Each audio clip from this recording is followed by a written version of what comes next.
2026 रोजी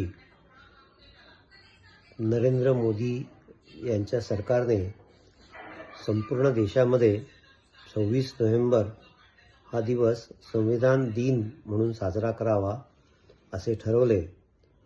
प्रामुख्याने भारतातील सर्व शाळांमधून हा विषयी कार्यक्रम केला जातो.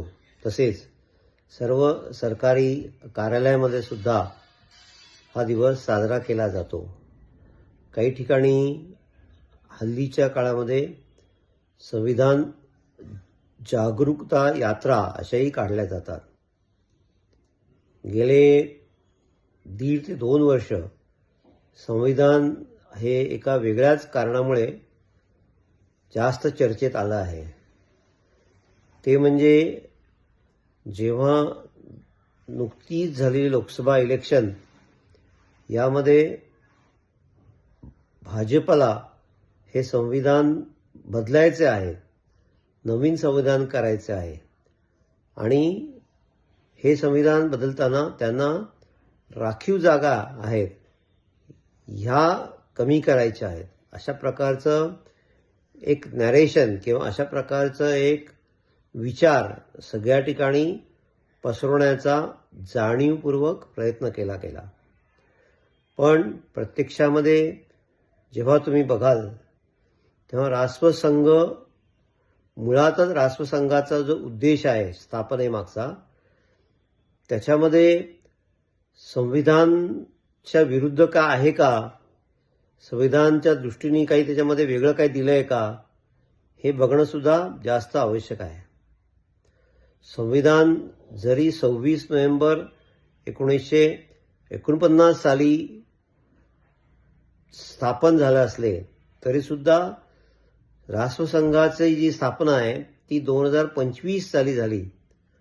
त्यावेळा भारत स्वातंत्र्याखाली नव्हता, पारतंत्र्यात होता. तरी पण त्यावेळचे जे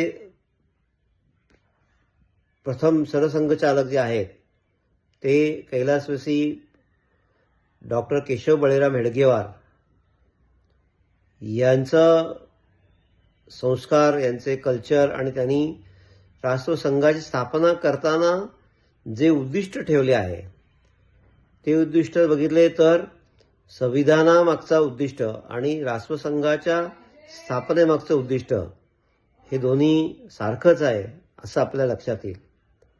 आपण राष्ट्रसंघाच्या जी प्रार्थना आहे त्या प्रार्थनेमध्ये परम वै भवन्ने असं आपल्या देशाला परम वैभवाला नेण्याकरता आपण सगळ्यांनी कटिबद्ध असलं पाहिजे अशा प्रकारची ही प्रार्थना आहे. आपल्या संविधानामध्ये सुद्धा जे उद्दिष्ट आहे ते उद्दिष्ट सुद्धा आपल्या भारताला अधिक बळकट करण्यासाठी, अधिक वैभव प्राप्त करण्यासाठी, आपली लोकशाही अधिक बळकट करावी, लोकशाही अधिक चांगली करावी यासाठी कसं काय केलं पाहिजे हे सगळं त्या अत्यंत थोडक्यामध्ये संविधानाच्या प्रिएम्बलमध्ये किंवा सार जे त्या म्हणता येईल अशा ह्याच्यात दिलेलं आहे. आता राष्ट्रसंघाची जी कार्यपद्धती आहे ती मुळात लोकशाही पूरक आहे का ह्याच्यातच बऱ्याच जणांचे आक्षेप असतात. राष्ट्रसंघ म्हणजे हुकूम आणि हुकूमप्रमाणे काम करणं असे एक प्रकारे पसरवलं जात आहे. काही अंशी ते चुकीचं नाही आहे, पण राष्ट्रसंघामध्ये लोकशाही नाही असं म्हणणं चुकीचं ठरेल. कारण राष्ट्रसंघामध्ये तुम्ही बघाल की सर्व निर्णय हे सर्व स्तरांपर्यंत त्याची चर्चा करून आणि मग ते निर्णय घेतले जातात. त्याची एक रचना आहे, निर्णय घेण्याची एक प्रक्रिया आहे आणि त्यानुसारच निर्णय होतात. विविध संघाचे अधिकारी आहेत. हे अधिकारी यांचे कामच असे असते की वेगवेगळ्या स्तरावरती लोकांशी बोलावे आणि मग निर्णय करावे. आज जे आपल्याला राष्ट्रसंघ एवढा मोठा होताना दिसत आहे याचं प्रमुख कारणच हे आहे की राष्ट्रसंघाने आत्तापर्यंत काम करताना समाजातील सर्व स्तरातील लोकांना सामावून घेण्याचा प्रयत्न केलेला दिसतो किंवा प्रत्येकाचा विचार याच्यामध्ये केलेला दिसतो. जे संविधानाच्या मध्ये म्हटलेलं आहे की सर्व धर्मसमभाव किंवा सर्व जातींना समान न्याय देणं, हे सगळं राष्ट्रसंघामध्ये घडताना दिसतं आपल्याला. राष्ट्रसंघाच्या शाखेमध्ये जर का कोणी गेलं तर त्यांना कुठेही इथे जातीयता दिसणार नाही, परंतु अनेक जातीचे स्वयंसेवक कार्यकर्ते या ठिकाणी काम करताना दिसतील, जे सक्रिय आहेत आणि ज्यांच्या मनामध्ये खरंच भारतीय जो देश आहे त्या देशाला परमवैभवाला न्यायचं आहे, हेच उद्दिष्ट आहे असे आपल्याला वारंवार जाणवते. संघाची ही जी भूमिका आहे, ही भूमिका संविधानाला पूरक आहे. पण एकदा निर्णय लोकशाहीनी झाला, आता इथे लोकशाही म्हणजे लोकांना काय वाटतं की प्रत्येक वेळेला मतदान घेणं आणि मग जे निर्णय होईल तो स्वीकारणं.